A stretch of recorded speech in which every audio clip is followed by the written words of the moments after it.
o Salmo 24, o salmista Davi, ele declara assim: se o Senhor não estivesse do nosso lado, que Israel o repita, se o Senhor não estivesse do nosso lado quando os inimigos nos atacaram, eles já nos teriam engolido vivos quando se enfureceram contra nós. Interessante que aqui Davi ele aborda acerca de maus relacionamentos,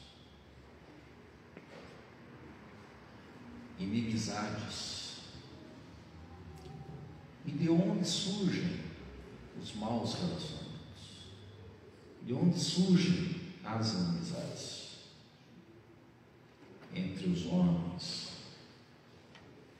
que são seres inteligentes, racionais. Nós podemos olhar propriamente para o Davi. O Davi, um dos seus maiores inimigos foi o rei Saul. E por que o rei Saul se tornou inimigo de Davi? Perseguidor ferrenho de Davi, por causa da terrível inveja.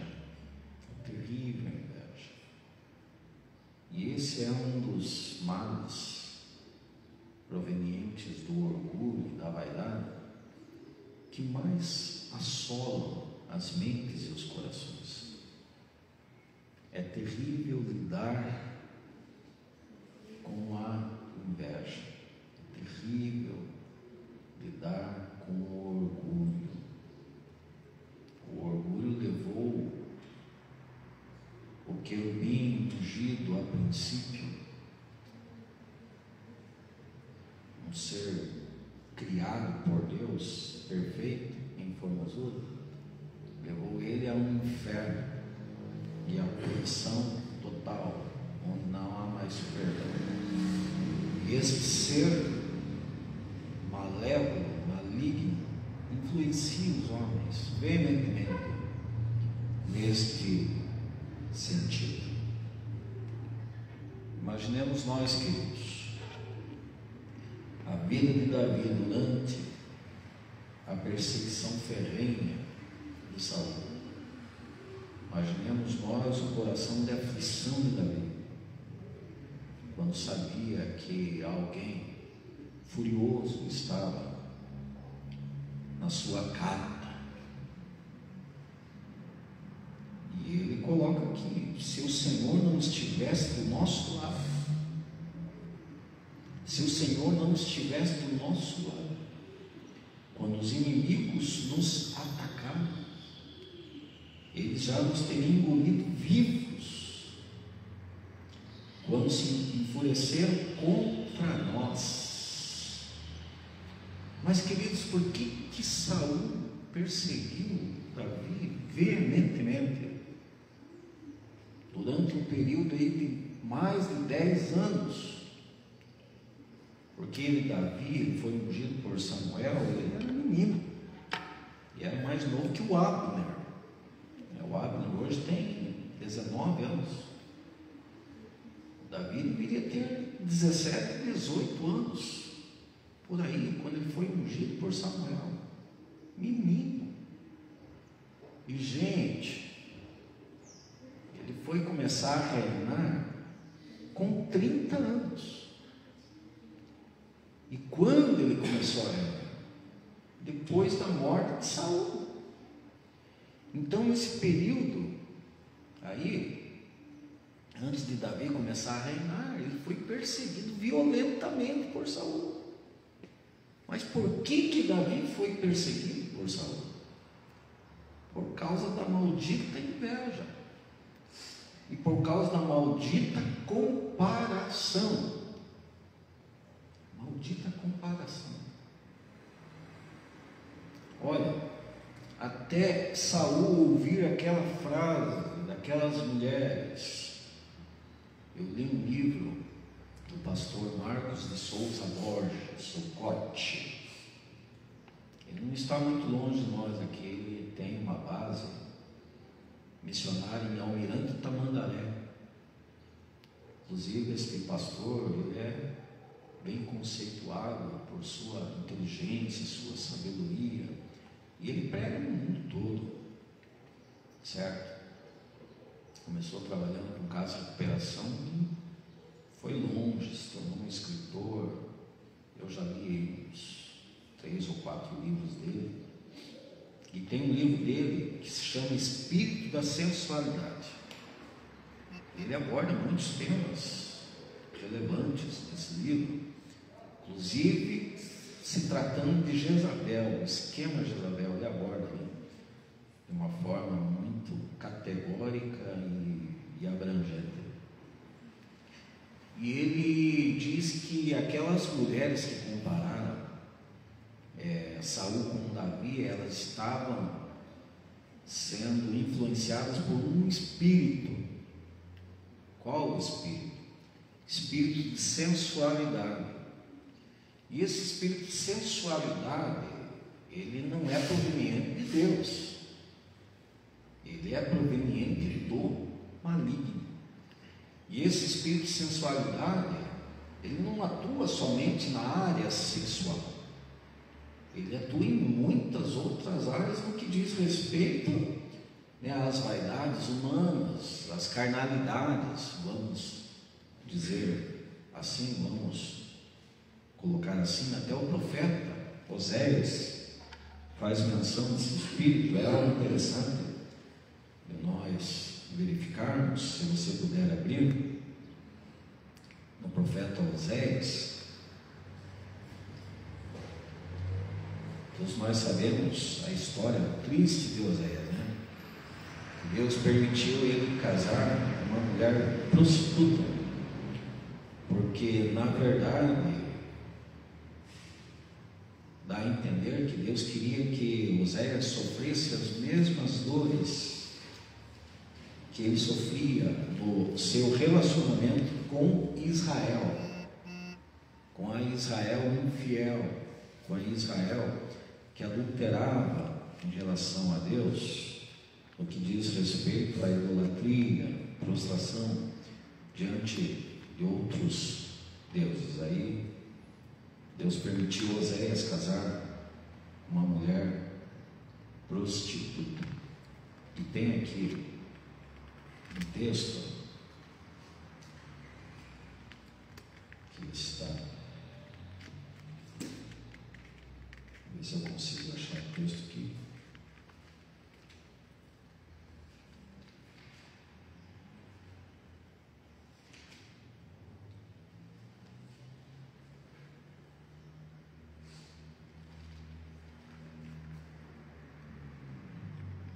Oséias,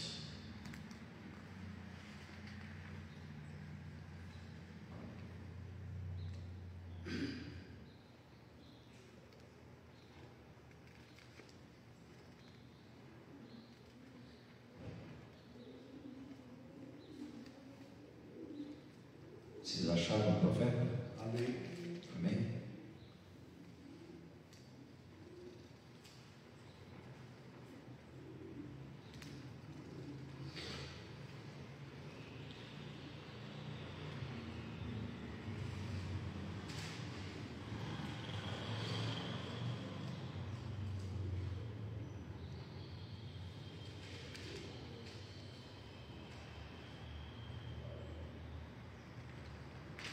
Vamos ler o capítulo 4, gente.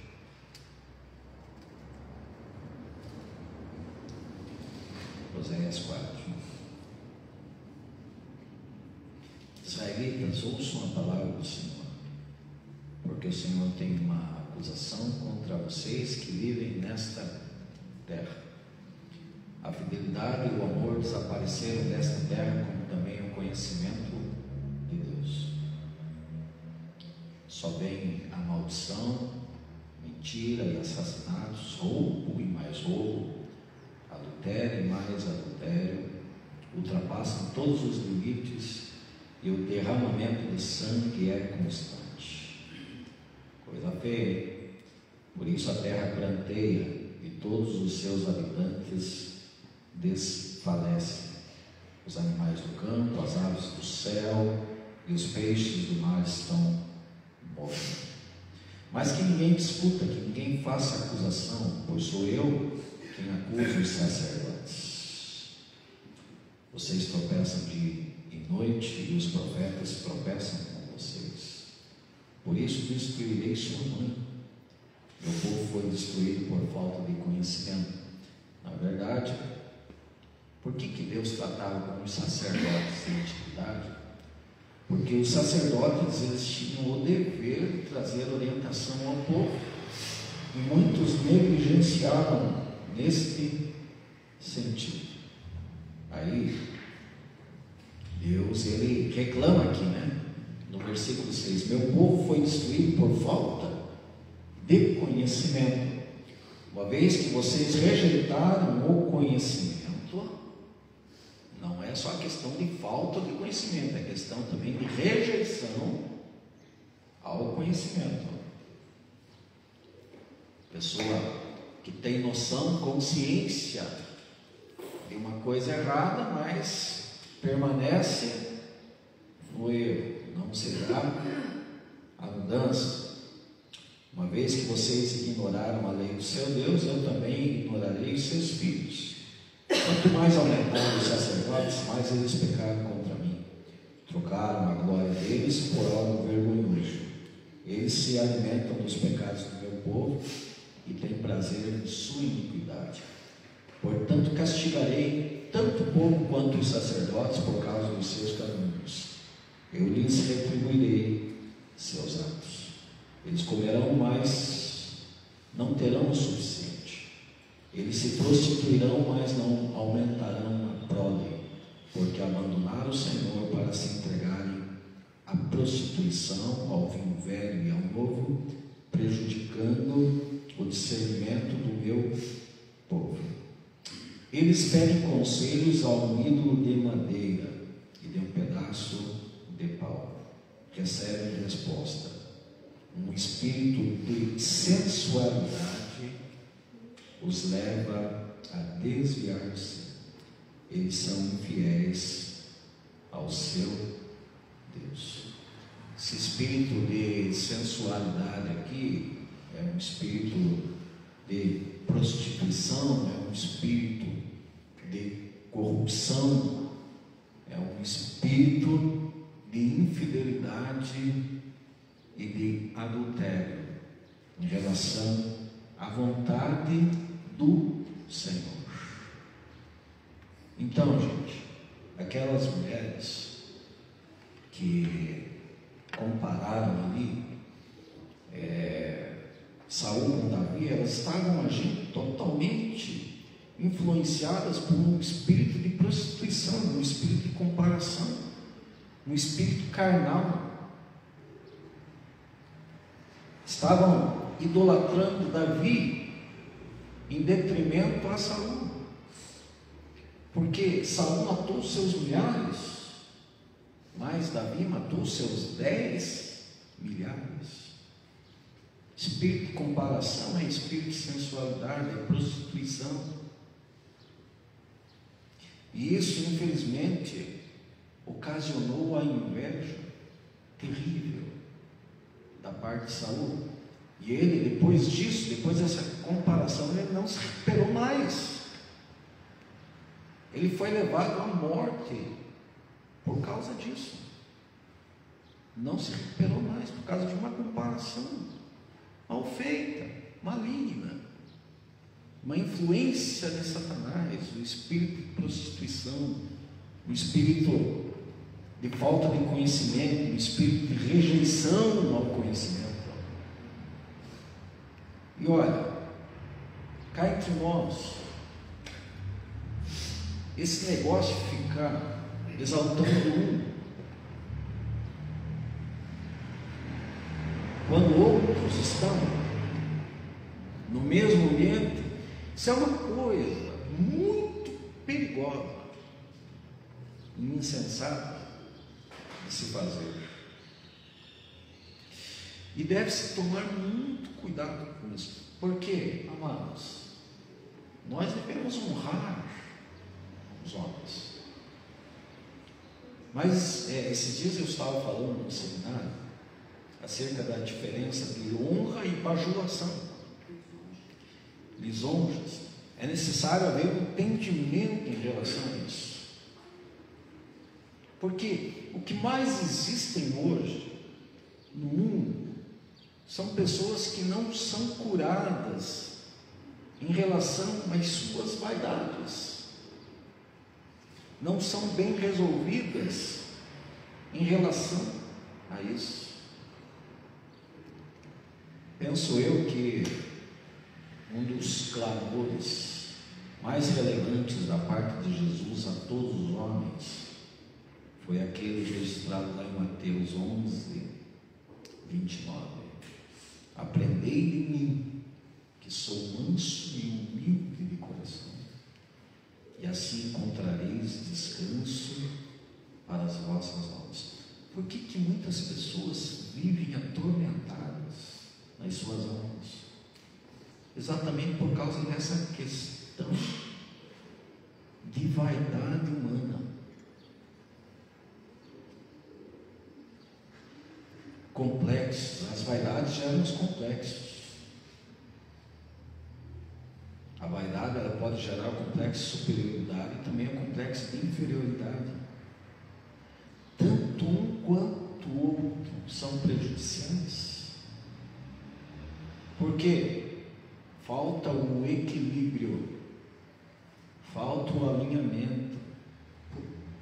E quando há o alinhamento, quando a pessoa anda pela palavra de Deus. Imaginemos nós, amados, que o Criador do universo, quando Ele se fez homem, o profeta Isaías declarou assim que Ele não tinha nem parecer e nem formosura. E olhando nós para Ele, nenhuma beleza víamos para que o desejássemos. Do que Jesus chamava a atenção, queridos?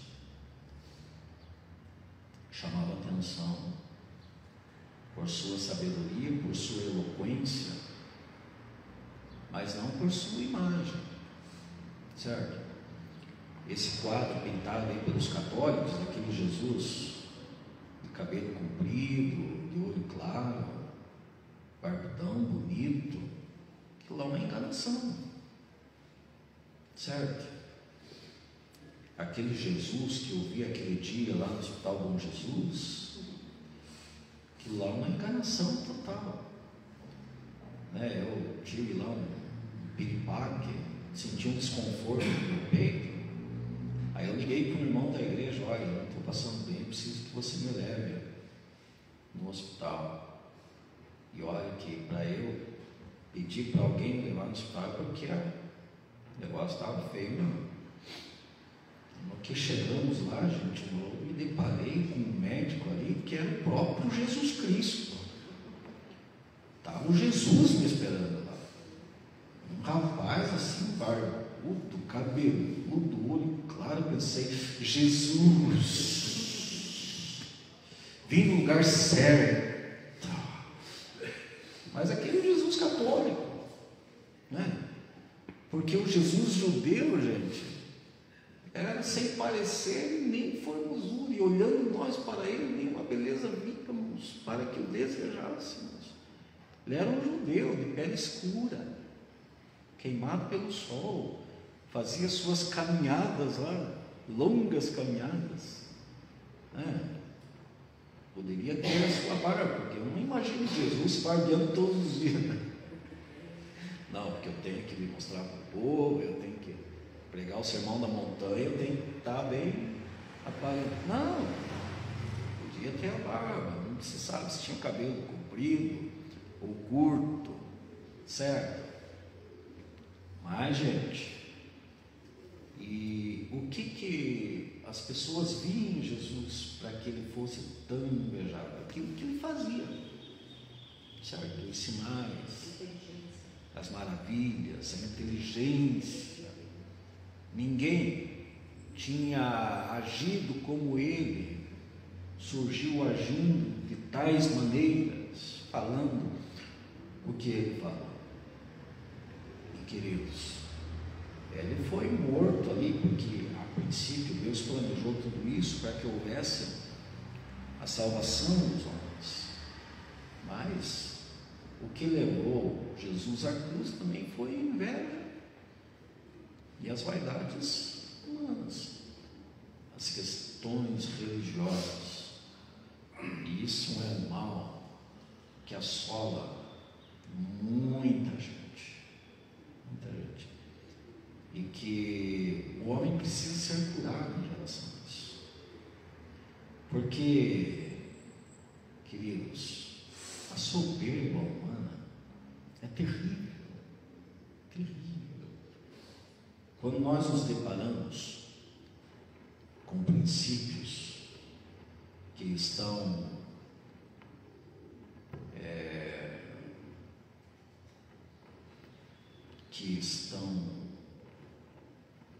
designados ao homem, a maioria das vezes nós passamos de largo desses princípios e não acatamos de jeito nenhum, por mais que achamos que acatamos. E essa é uma das maiores dificuldades do ser humano. Quando nós ouvimos aquilo que está relatado, que diz assim: quem quiser vir após mim, negue-se a si mesmo. Mas afinal de contas, quem está bem disponível a negar-se a si mesmo? Quem está? Quem está? Estava ouvindo melhor dizendo, um vídeo de um pastor que estava indo pregar nos Estados Unidos, e ele estava no Titanic, e ele morreu naquele naufrágio. Talvez até vocês conhecem essa história, eu não tinha conhecimento, mas ele fez questão de morrer para dar o seu lugar a outras pessoas, para que outras pessoas se salvassem. E ele sempre falava, mencionava aquele texto que está lá em Atos: crê no Senhor Jesus e será salvo tu e a tua casa. E ele morreu pregando ali, gente, deu o seu colete salva-vidas para uma outra pessoa, sabe? E alguém que tinha plena convicção de negar-se a si mesmo em benefício de outras pessoas. Mas quem tem essa verdadeira disposição cristã de pensar mais no outro do que em si mesmo? Quem está totalmente liberto do egoísmo? Porque, queridos, infelizmente, as pessoas são muito propensas a serem egocêntricas do que propriamente dar honra a outras. E esse foi o caso de Saul em relação a Davi. Saul não tolerou aquela comparação, não tolerou. Vamos ler um texto que está no profeta Tiago.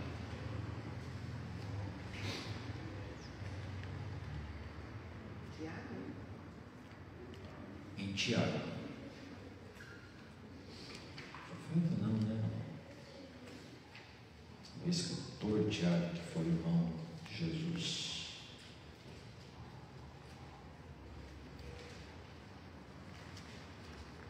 Tiago, capítulo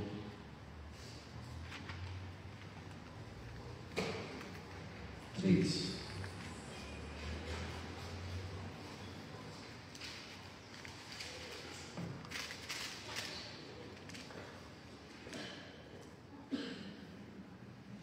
Tiago 3.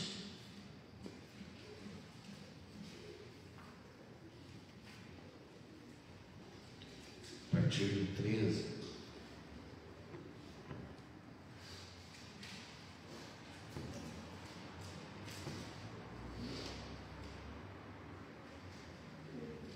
Tiago 3, a partir do 13, diz assim: quem é sábio e tem entendimento entre vocês, que o demonstre por seu bom procedimento, mediante obras praticadas com a humildade que provém da sabedoria.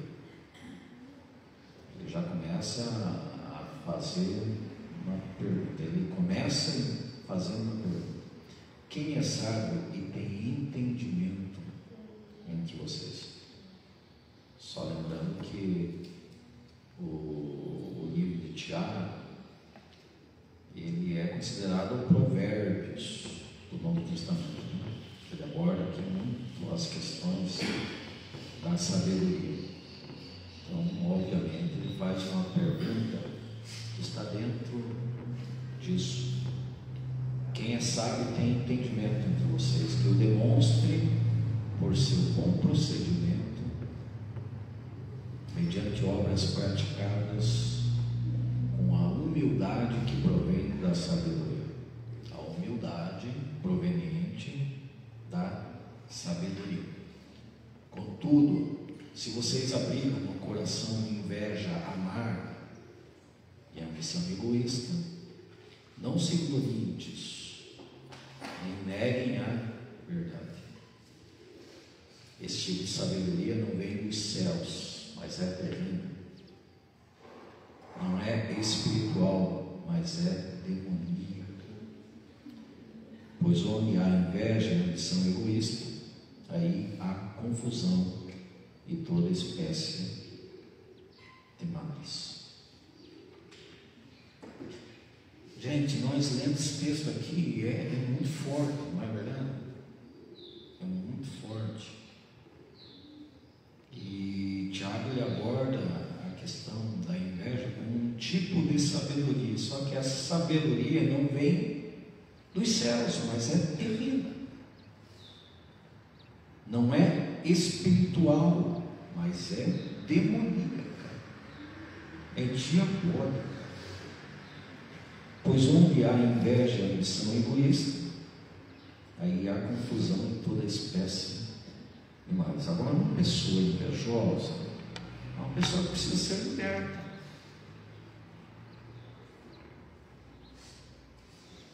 É uma pessoa que precisa ser transformada.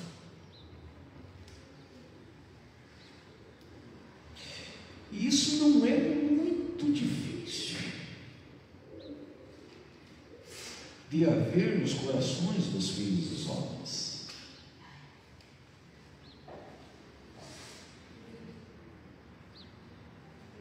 Eu poderia aqui abordar muitas questões nesse sentido, mas talvez eu estivesse até mesmo apelando para a minha própria vaidade.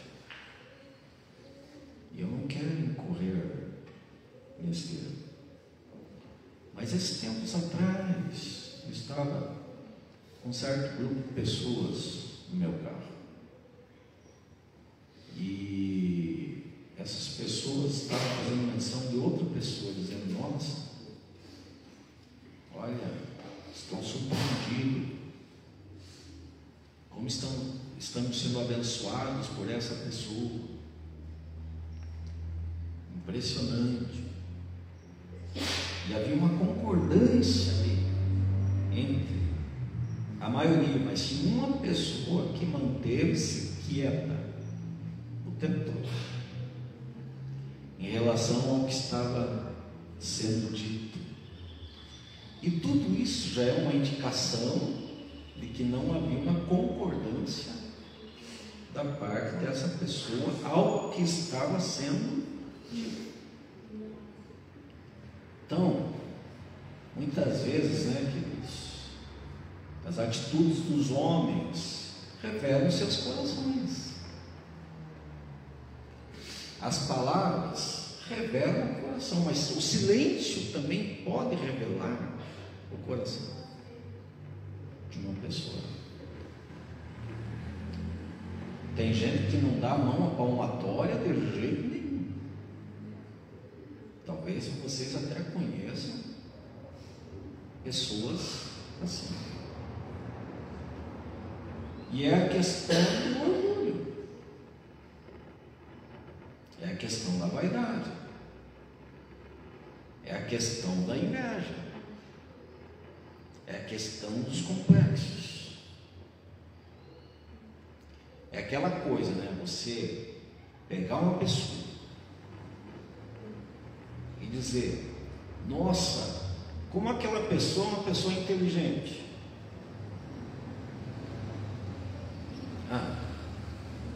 E você está num certo grupo, aí alguém fala lá: nossa, realmente. E a outra: olha, bem inteligente. E a outra: verdadeiramente. Mas uma se mantém calada. Qual que é a indicação disso? Qual que é a indicação disso? Que não há concordância, porque talvez haja o complexo, talvez haja inferioridade. Isso é uma coisa, gente, que não é difícil de acontecer, porque acontece desde o princípio. Desde o princípio. Na Grécia Antiga, antes da democracia, e o Wagner, o pastor Lauro devem entender muito bem disso. Antes da democracia acontecia o ostracismo. Já ouviu falar do ostracismo? O ostracismo é o que eles faziam. Se uma pessoa começava a sobressair na sociedade, por vários fatores, até mesmo por posses que tivesse, digamos, uma pessoa tinha lá muitos cavalos. Ter muitos cavalos era uma indicação de que a pessoa era bem financeiramente. O que eles faziam? Havia uma votação, e se a maioria, né, dos gregos de Atenas aceitassem que a pessoa fosse para o exílio, ela iria, e isso se chamava ostracismo. Ela tinha que ficar fora por 10 anos.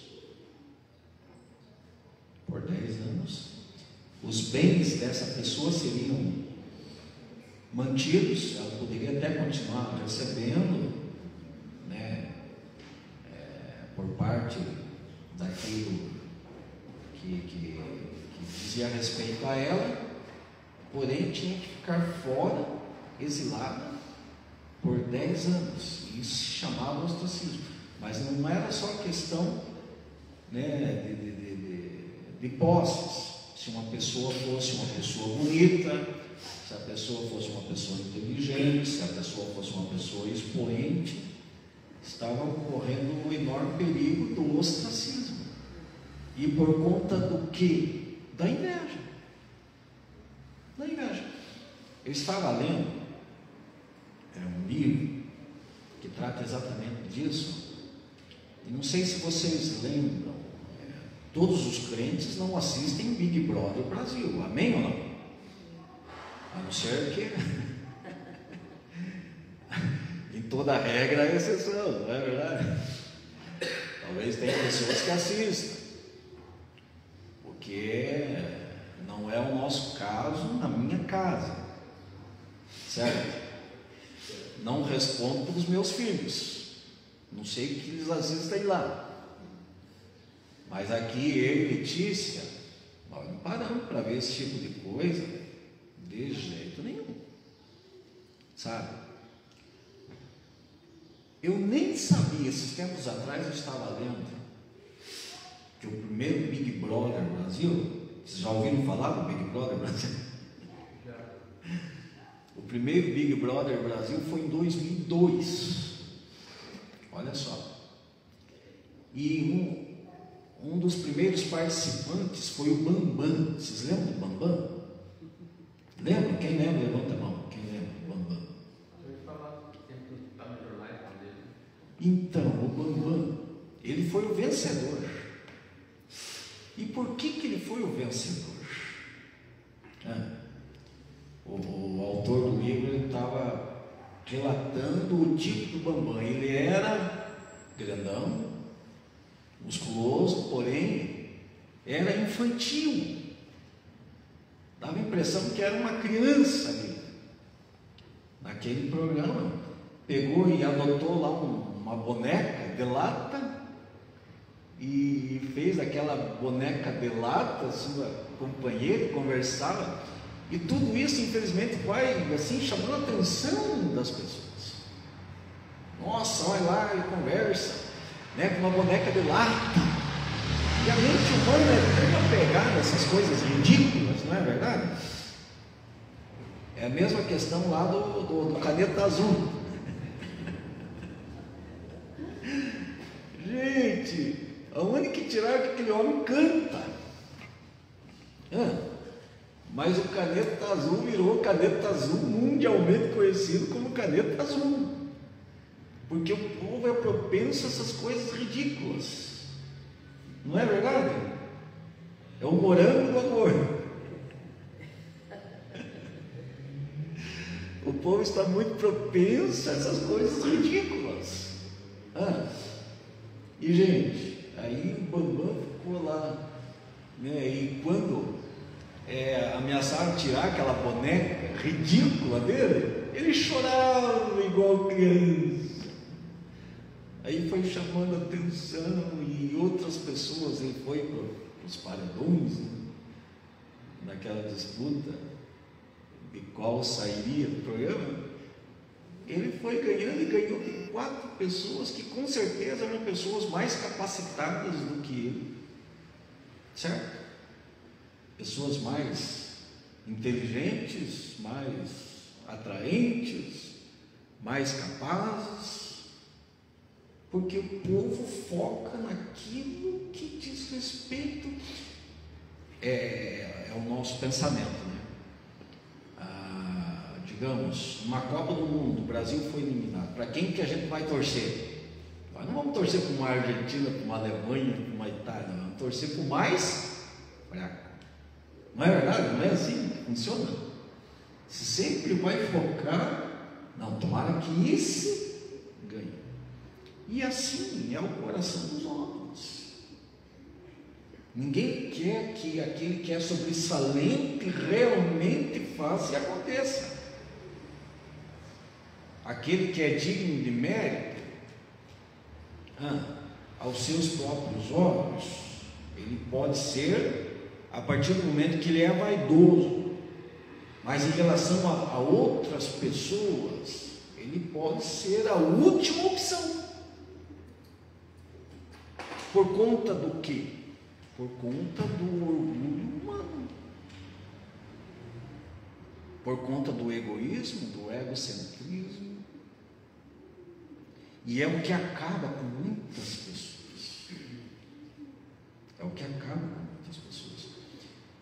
Então foi por isso que Jesus fez aquele apelo: quem quiser descanso, aprenda de mim, que sou manso e humilde. Uma pessoa que é humilde, ela não está nem aí. Se a outra pessoa é bem sucedida, se a outra pessoa é bonita, se a outra pessoa é inteligente, ela não sofre com isso. Ela fica feliz.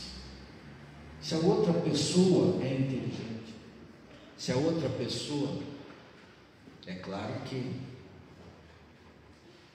amados, é nesse sentido que nós precisamos pedirmos para Deus e aprendermos com Jesus, porque não é fácil lidar com o coração. Não é fácil a gente querer, talvez, uma comunidade como a nossa, nós estarmos nos bastidores, para que outras pessoas apareçam. Mas vejamos nós, Deus Deus sempre agiu nos bastidores. Não é verdade? Deus é Espírito. Deus é Espírito. Ou seja, sempre no bastidor. Deus é Espírito. Já pararam para pensar sobre isso? Se Deus fosse vaidoso, Ele teria o poder de transparecer as pessoas. Nem a Moisés, seu amigo mais íntimo, ele apareceu. Olha que Moisés, gente, foi uma das pessoas mais sobressalentes nesta terra e que teve a audácia de pedir para Deus: eu quero ver a tua face. Deus não se mostrou.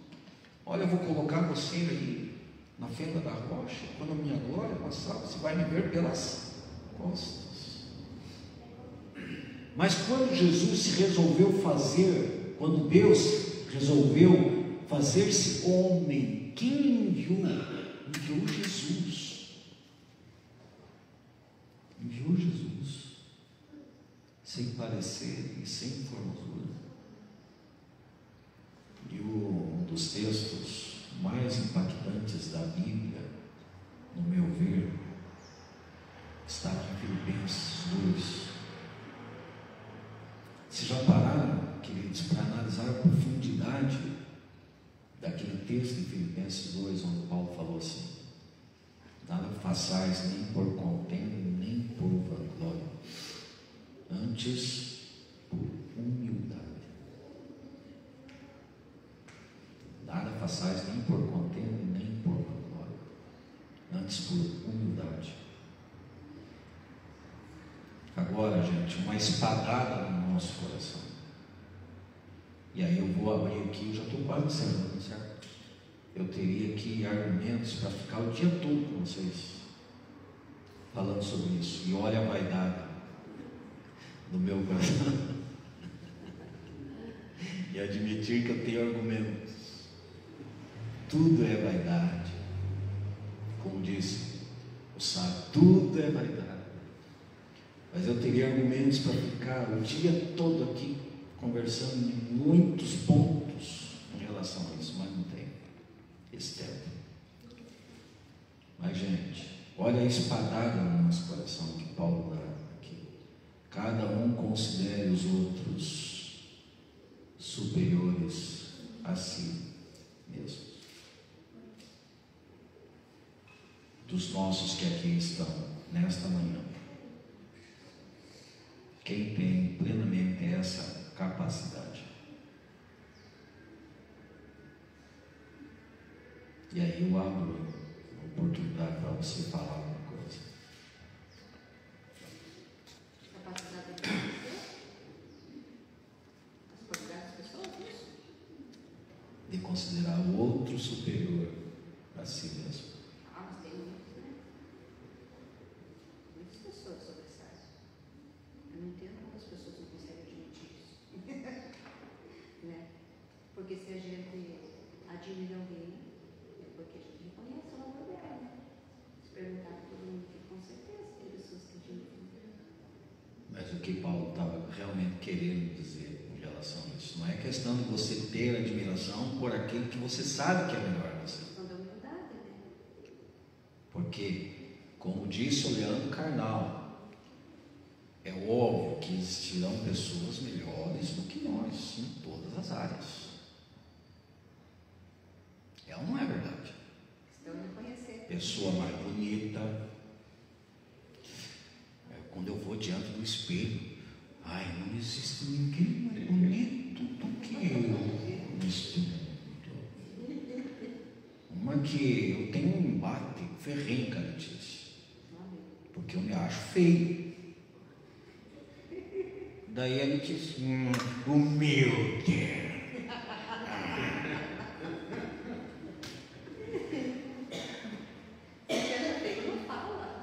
Mas olha, gente, o Sócrates, que foi uma figura, que foi foco,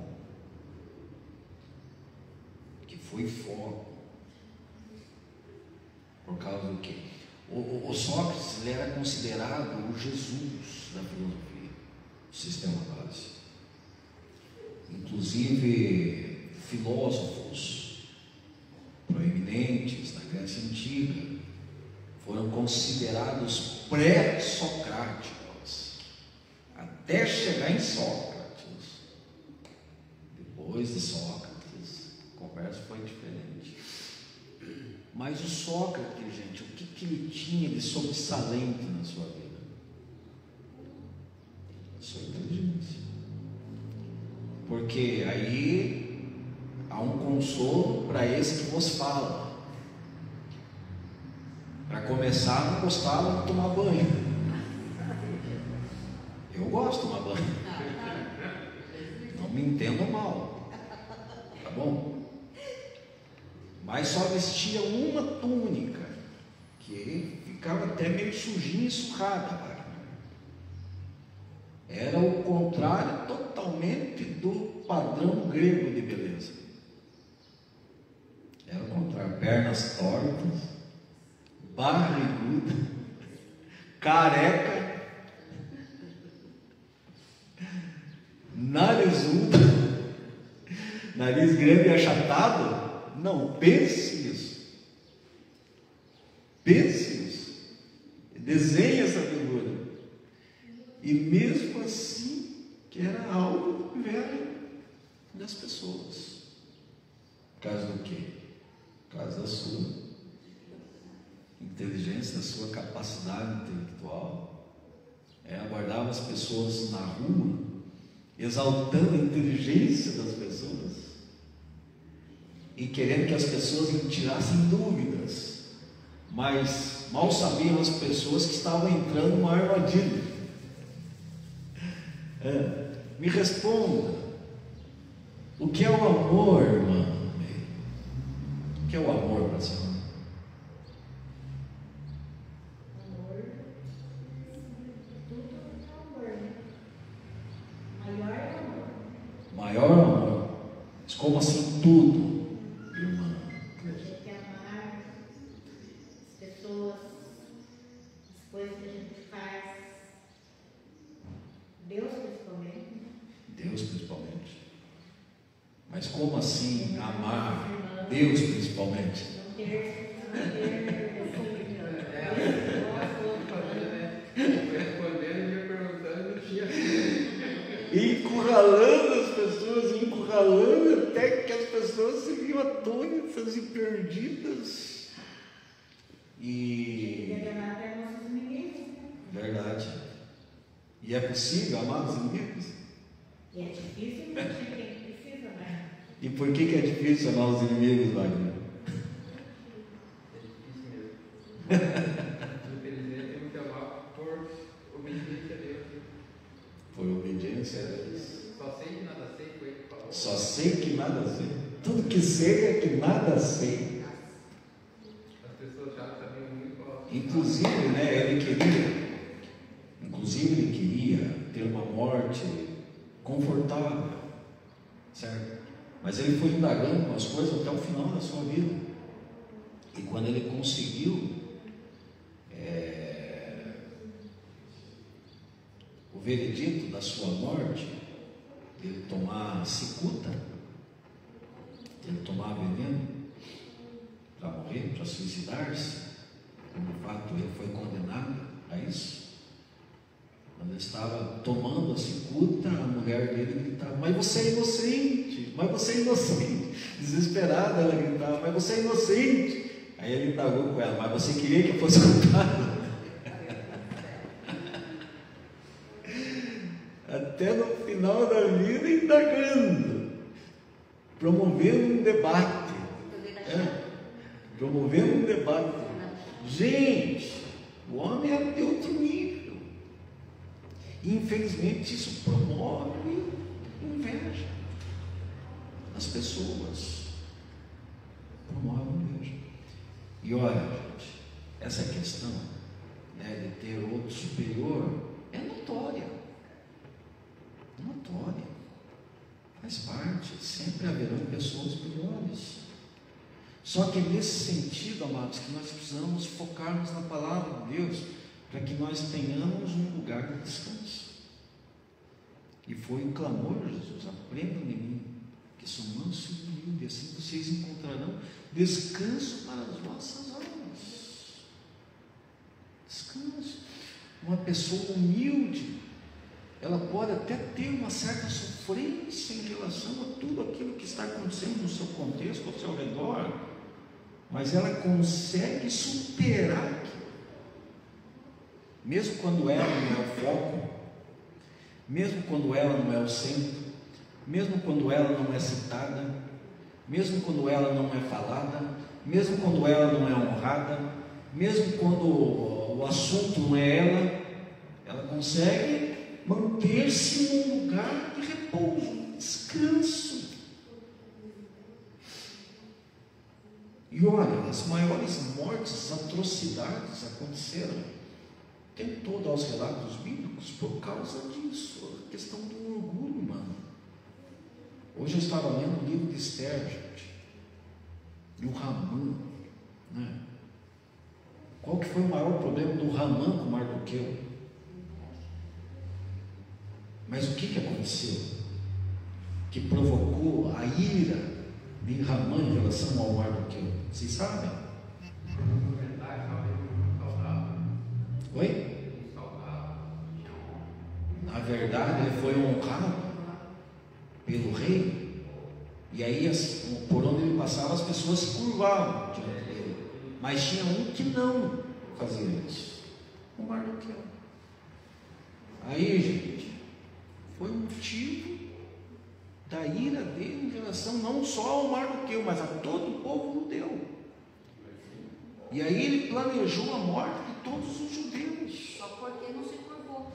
só porque não houve ali. Nem todos se curvarão diante de nós. Agora, vamos sofrer porque pessoas não vão se curvar diante de nós. Uma pessoa bem resolvida não precisa disso. Uma pessoa bem resolvida não precisa ser aclamada. Uma pessoa bem resolvida não precisa ser valorizada. Ela só precisa manter-se equilibrada.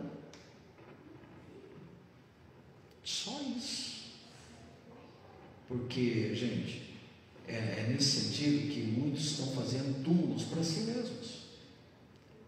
Olha, naquilo que começou na não prostração do Mardoqueu, gerou tanta ira, tanta fúria no Ramã, que a mulher dele, teve um momento bom lá, que ele estava feliz. Nossa, estou na presença do rei, estou na presença da rainha. Eu fui o único que fui chamado na presença deles. Foi lá até a mulher deles, da sua casa. Olha, estou feliz, mas ainda está faltando algo. O Mardoqueu. Aí a mulher lá infeliz, eu faço uma forca para ele. E olha, gente, ele construiu uma forca de quantos metros de altura? Vocês sabem? Está relatado lá. 20 metros de altura.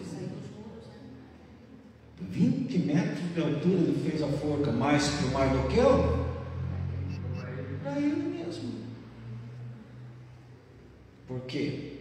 Vamos encerrar lendo Provérbios 26 e 27. E aqui eu encerro.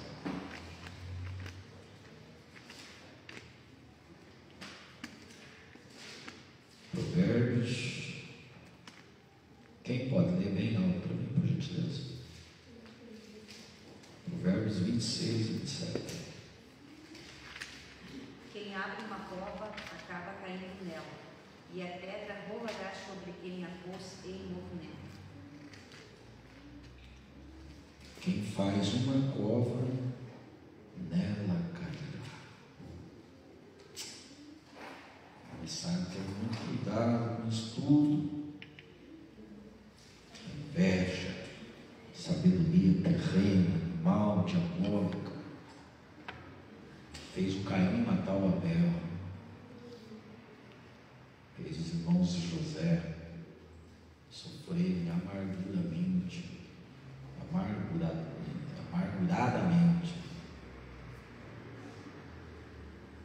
teve lá um momento de tensão por causa da inveja terrível, fez o Saul morrer, porque não conseguiu suportar uma comparação.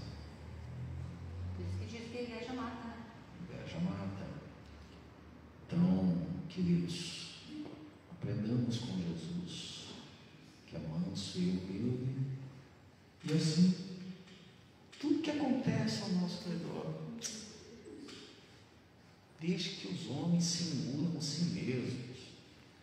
Ora, se não for ao Senhor, que tivéssemos dado o seu exemplo da sua palavra.